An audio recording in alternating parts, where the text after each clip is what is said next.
মধ্যপ্রাচ্যের আকাশ এখন আগুনের গোলাকায় ঢাকা। দীর্ঘদিনের উত্তেজনা রূপ নিয়েছে সরাসরি সংঘাতে। গত শনিবার ২১ মার্চের রাতে ইসরায়েলের বুক কাঁপিয়ে আছড়ে পড়ল একের পর এক ইরানি মিসাইল ও ড্রোন। ইরানের ইসলামিক বিপ্লবী গার্ড বা আইআরজিসি দাবি করেছে, তাদের এই অপারেশন ট্রু প্রমিস ৪ ধসিয়ে দিয়েছে ইসরায়েলের দম্ভ। রোববার ২২ মার্চ বিপ্লবী গার্ড এক বিবৃতিতে জানিয়েছে, এটি ছিল তাদের ৭৩তম দফার হামলা। লক্ষ্যবস্তু ছিল দখলকৃত ফিলিস্তিনের, অর্থাৎ ইসরায়েলের উত্তরাঞ্চল ও দক্ষিণাঞ্চল।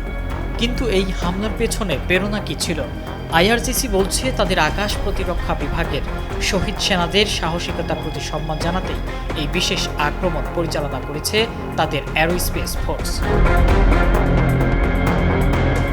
হামলার তীব্রতা এতটাই ছিল যে ইসরায়েলের অত্যাধুনিক আকাশ প্রতিরক্ষা ব্যবস্থা তা রুখতে হিমশিম খেয়েছে।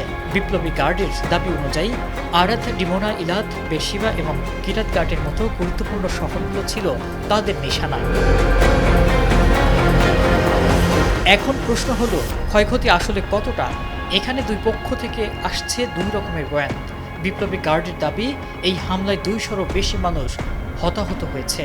তাদের কাছে তথ্য আছে যে ইসরায়েলি সরকার প্রকৃত সত্য এবং মৃতের সংখ্যা বিশ্ববাসীর কাছে আড়াল করছে। অন্যদিকে ইসরায়েল স্বীকার করেছে যে শতাধিক মানুষ আহত হয়েছে, কিন্তু তাদের দাবি, এখন পর্যন্ত এই হামলায় কেউ নিহত হয়নি। তথ্য গোপন আর মনস্তাত্ত্বিক যুদ্ধের এই খেলায় সত্য আসলে কোথায় তা নিয়ে সৃষ্টি হয়েছে ধোঁয়াশা।